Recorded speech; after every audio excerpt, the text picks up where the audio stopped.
ఇక్కడ ఏర్పాటు చేసి రాష్ట్ర వ్యాప్తంగా ఉన్నటువంటి మహిళా లోకాన్ని పెద్ద ఎత్తున ఆర్థికంగా నిలదొక్కునేట్టుగా చేసి కోటి మంది మహిళల్ని కోటీశ్వరులుగా చేయాలన్నటువంటి లక్ష్యంతో ఇవాళ రాష్ట్రంలో ఉన్నటువంటి మహిళా సంఘాలకు పెద్ద ఎత్తున ఆర్థిక చేయూతనిస్తూ కార్యక్రమాన్ని ఏర్పాటు చేసినటువంటి ముఖ్యమంత్రి వర్యులు శ్రీ రేవంత్ రెడ్డి గారికి, అట్లాగే మీ అందరి ఆలన పాలన చూస్తూ నిత్యం మీకోసం కొట్లాడుతూ వడ్డీ లేని రుణాలని పెద్ద ఎత్తున ఇవ్వాలని రాష్ట్ర ప్రభుత్వంతో మాట్లాడి నిరంతరం నిధులు విడుదల చేపిస్తున్నటువంటి మంత్రివర్యులు సీతక్క గారికి, అట్లాగే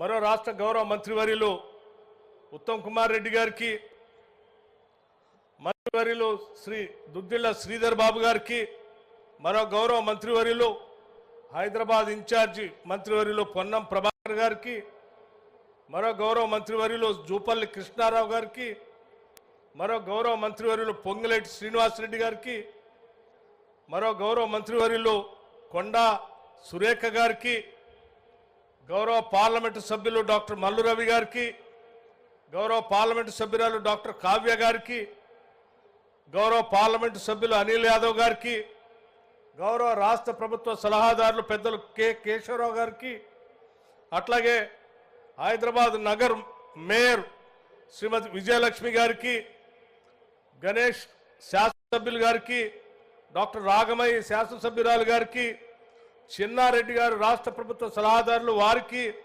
వేం నరేందర్ రెడ్డి గారికి రాష్ట్ర ప్రభుత్వ సలహాదారులు, అట్లాగే మహిళా కమిషన్ చైర్మన్ శారద గారికి, సంగీత నాటక అకాడమీ చైర్మన్ అలేఖ్య గారికి, ఇంకా వేదిక మీద ఉన్నటువంటి కార్పొరేషన్ చైర్మన్లందరికీ, ఇతర ప్రజాప్రతినిధులకి, ముఖ్యంగా అశేషంగా కదిలి వచ్చినటువంటి సోదరిమణులందరికీ ముందుగా నా హృదయపూర్వకమైనటువంటి నమస్కారాలు తెలియజేస్తా ఉన్నాను. బహుశా గత దశాబ్ద కాలంలో డ్వాక్రా సంఘాల గురించి పూర్తిగా మర్చిపోయాము. ఆనాడు శాసనసభ్యుడిగా ఉండి కూడా 2004 నుంచి 14 వరకు ఉన్నటువంటి ఆనాటి కాంగ్రెస్ ప్రభుత్వ హయాంలో రాష్ట్ర వ్యాప్తంగా పెద్ద ఎత్తున డ్వాక్రా సంఘాలకు పెద్దపీట వేసి వడ్డీ లేని రుణాలు ఇచ్చి మీ అందరినీ కంటికి రెప్పలా కాపాడుకున్నటువంటి ఆనాటి కాంగ్రెస్ ప్రభుత్వంలో మొదలుపెట్టిన ఈ కార్యక్రమం రాష్ట్రం ఏర్పడిన తర్వాత దశాబ్ద కాలం మహిళల గురించి పూర్తిగా మర్చిపోయారు ఆనాటి టిఆర్ఎస్ ప్రభుత్వం.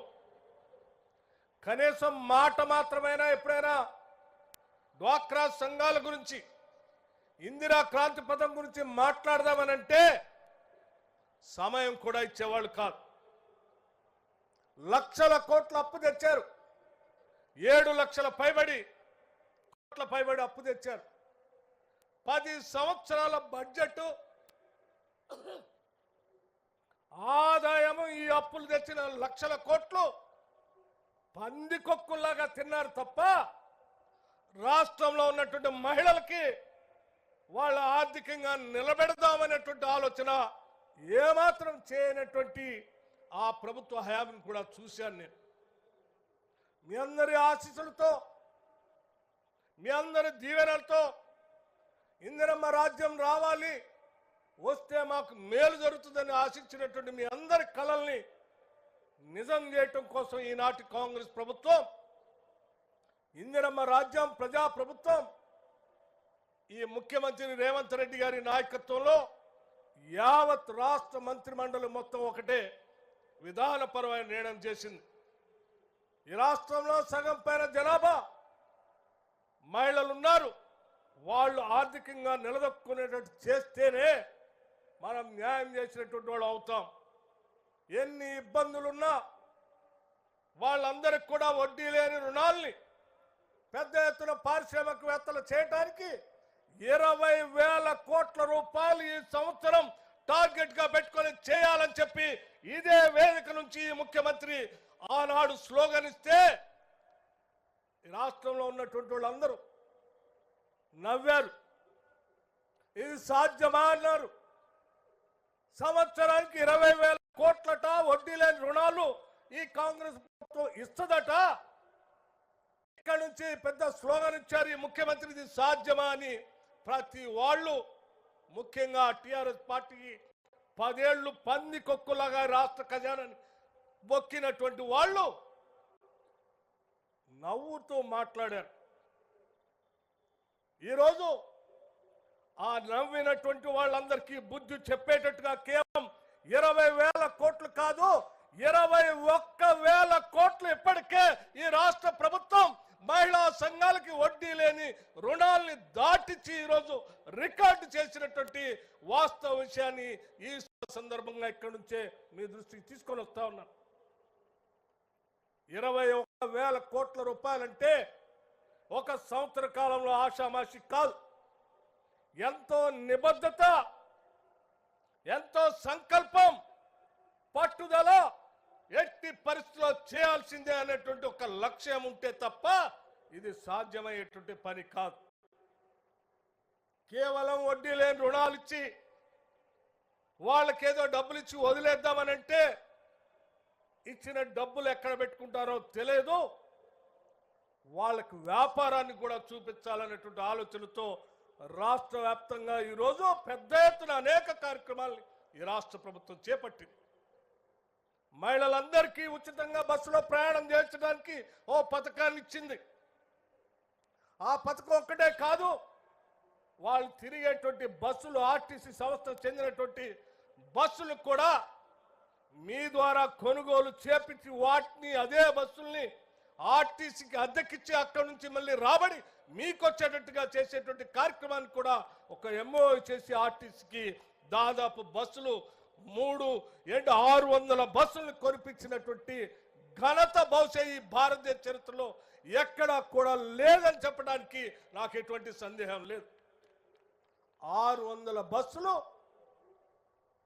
గ్రామీణ ప్రాంతాల్లో రూపాయి పోగేసుకునేటువంటి మహిళలు ఈరోజు బస్సులకు యజమానులు అయ్యారు. అట్లాగే రాష్ట్ర వ్యాప్తంగానే కాదు, దేశవ్యాప్తంగా కూడా ఈరోజు వెలుగులు నింపేటటువంటి న్యూ ఎనర్జీ పాలసీ తీసుకొని వస్తే అది టాటాలకో బిర్లాలకో సంబంధించినటువంటి పారిశ్రామికవేత్తలు పోతా ఉంటే ముఖ్యమంత్రి గారు ఎనర్జీ శాఖ చూస్తున్న నన్ను పిలిచి, అట్లాగే సీతక్క గారిని పిలిచి, మనం ఈ ప్రభుత్వం మహిళలకు డబ్బులు ఇస్తా ఉన్నాం, కరెంటు మీరు కొంటా ఉన్నారు, ఆ పెట్టే పరిశ్రమలు మహిళలకు ఇస్తే వాళ్ళు పరిశ్రమలు పెడతారు, ఆ పరిశ్రమల ద్వారా కరెంటు మీరే కొనండి, మళ్ళీ వాళ్ళకి ఆదాయం వచ్చేటట్టుగా చూడండి అని చెప్పి 1000 మెగావాట్లని సోలార్ పవర్ ద్వారా ఉత్పత్తి చేసేటువంటి 1000 మెగావాట్ల పవర్ని మహిళల కోసం ఎంఓయూ చేసి ఈరోజు రాష్ట్ర వ్యాప్తంగా దేశంలో మొట్టమొదటిసారి సోలార్ పవర్ని డ్వాక్రా సంఘాల ద్వారా ఉత్పత్తి చేసేటువంటి కార్యక్రమం, ఒక చారిత్రాత్మకమైనటువంటి కార్యక్రమాన్ని ఈరోజు రాష్ట్ర ప్రభుత్వం మీకోసం మొదలుపెట్టిందని చెప్తానికి కూడా గర్విస్తా ఉన్నాం, సంతోషిస్తా ఉన్నాం. సోదరి మళ్ళందరూ ఆలోచన చేయండి. మీకు గ్రామీణ ప్రాంతాల్లో పిల్లలను చదివించుకోవడానికో, లేకపోతే ఇల్లు బాగు చేయించుకోవడానికో, లేకపోతే ఇంకోదో చేపించుకోవడానికో వడ్డీకి 10 రూపాయలకో 7 రూపాయలకో అక్కడికో ఇక్కడికో పోయి వడ్డీలు తెచ్చుకొని ఆ వడ్డీలు కట్టలేక పేద మధ్యతరగతి కుటుంబాలకు సంబంధించినటువంటి మహిళలు బాధపడుతున్నటువంటి దుష్టాంతం నుంచి ఈరోజు మీకు వడ్డీ లేని రుణాలని ఈ రాష్ట్ర ప్రభుత్వం మీకోసం అండగా ఉంటుందని చెప్పి ఎవరు 10 రూపాయలకు వడ్డీ తెచ్చుకోవాల్సిన అవసరం లేదని చెప్పి ఆ వడ్డీని కూడా రాష్ట్ర ప్రభుత్వమే కడుతూ 21,000 కోట్ల రూపాయలని ఇన్ని లక్షల మంది మహిళలకు ఒప్పజెప్పి ఈరోజు రాష్ట్రంలో మహిళలు మీరే ఈ రాష్ట్ర ఆర్థిక అభివృద్ధికి పునాదులు కావాలని చెప్పి ఆలోచన చేసి ముందుకు పోతా ఉన్నాం. అంతేకాదు, మీరు వ్యాపారం ద్వారా ఉత్పత్తి చేసేటువంటి వ్యవస్థల్ని, సంస్థల్ని, వస్తువుల్ని కూడా అమ్ముకోవటానికి కావాల్సినటువంటి అత్యంత ఖరీదైనటువంటి ప్రాంతంలో ఒక బజార్ని మీకు ఏర్పాటు చేసి మాదాపూర్లో ప్రారంభోత్సవం చేసినటువంటి సంగతి కూడా మీకు తెలిసిందే. ఇలా చెప్పుకుంటూ పోతే అమ్మ పాఠశాలలు, ఆదర్శ పాఠశాలలు మీకే చెప్పాం. రాష్ట్ర వ్యాప్తంగా ప్రభుత్వ పాఠశాలలో చదువుతున్న పిల్లలకి మనం ఇచ్చేటువంటి యూనిఫామ్ సంబంధించిన ఆ బట్టలను కుట్టించే కార్యక్రమం కూడా మీకే చెప్పాం. ఎక్కడ ఏ చిన్న అవకాశం దొరికినా, ఏ ప్రభుత్వ కార్యాలయంలోనైనా క్యాంటీన్లు పెట్టించేటువంటి కార్యక్రమం ఉంటే కూడా ఆ కార్యక్రమం కూడా మీకే చెప్పాం. అంతిమంగా మా అందరి ఆలోచన ఒక్కటే, ఈ రాష్ట్రంలో మహిళ తలెత్తుకొని మహాలక్ష్మిలాగా ఎదగాలి, తిరగాలి, గౌరవంగా బతకాలనేదే ఏ ఇందిరమ్మ రాజ్యం యొక్క ఆలోచన, లక్ష్యం కూడా. ఏం ఇన్ని 7 లక్షల కోట్ల పైబడి అప్పులుంటే కూడా 21,000 కోట్ల రూపాయలు మేము వడ్డీ లేని రుణాలు ఇచ్చాము కదా. ఆనాటి ఆర్థిక శాఖ మంత్రిగా ఉన్నటువంటి హరీష్ రావు గారు బడతలాగా పెరిగాడు, కానీ 7 లక్షల కోట్ల రూపాయల్లో లేకపోతే 10 సంవత్సరాల బడ్జెట్ గురించి ఒక 10,000 కోట్ల రూపాయల మీ గురించి ఆలోచన చేసి వడ్డీ లేని రుణాలు ఏమన్నా ఇచ్చాడా? ఏమైంది ఆ రోజు? ఈరోజు మేము చేస్తూ ఉంటే మహిళల కోసం, పేదవాళ్ల కోసం, రైతుల కోసం, నిరుద్యోగ యువతి యువకుల కోసం, అనేక వర్గాలుగా ఉన్నటువంటి ప్రజల కోసం సంపాదించినటువంటి డబ్బుని పోగేసి రూపాయి ప్రజల కోసం ఖర్చు పెడతా ఉంటే ఈరోజు చూస్తూ ఉండలేక, అయ్యో రాష్ట్రం బాగుపడిపోతుంది, ఈ ప్రభుత్వం అంతా కూడా సంక్షేమ కార్యక్రమాలు చేస్తూ ఉంది, వీళ్ళన్నీ చేస్తే సమాజం మేల్కొని బాగుపడితే మా దగ్గర గులాంగిరి చేసేటువంటి వాళ్ళు ఎవరు మిగలరు కదా. అలా చేసే ఇందిరమ్మ రాజ్యం పైన ఏదో రకంగా బురద జల్లి ప్రజలకు ఏమి జరగకుండా చేస్తే బాగే అనేటువంటి ఒక కుట్రతో ఈరోజు అవాకులు చెవాకులు పేల్తా ఉన్నారు. లెక్కలతో సహా చెప్తాం, మేము కడుగుతాం, మీరు చేసింది ఏంటో కూడా. ఈరోజు ప్రతి పైసని లెక్కగట్టి ప్రజల కోసం ఖర్చు పెడతా ఉన్నాం మేము. ముఖ్యమంత్రి గారు, మా మంత్రి మండలి ప్రతి పైసా ఈరోజు సంక్షేమం కోసమే ఖర్చు పెట్టాలని చెప్పి పేద మధ్యతరగతి కుటుంబాలకు సంబంధించిన పేద పిల్లలు చదువుకోవటం కోసం ఒక్కటేసారి 58 ఇంటిగ్రేటెడ్ రెసిడెన్షియల్ స్కూల్స్ ని ఒక కలంపోటుతో ఈ రోజే జీవో ఇష్యూ చేశారు ఈ ముఖ్యమంత్రి గారు. ఒక్కొక్క రెసిడెన్షియల్ స్కూలు బహుశా మీరు కళలో కూడా ఊహించి ఉండరు. ఈ ఆనాటి టిఆర్ఎస్ ప్రభుత్వంలో చదువుకున్నటువంటి వాళ్ళందరూ అమెరికానో లేకపోతే అత్యంత విలాసవంతమైన పాఠశాలలో డబ్బులు కట్టి చదువుకున్నారు తప్ప పేద ప్రజల గురించి ఆలోచన చేయలే. 7 లక్షల కోట్ల అప్పు తెచ్చావు, ఏ ఒక్క రోజైనా ఒక ఇంటిగ్రేటెడ్ రెసిడెన్షియల్ స్కూల్ కట్టాలని ఆలోచన చేశావా? 10 సంవత్సరాలు ఈ రాష్ట్ర రాబడి గురించి, పేద పిల్లలు చదువుకునేటువంటి కళాశాల గురించి, పాఠశాల నిర్మాణం గురించి ఆలోచన చేశావా?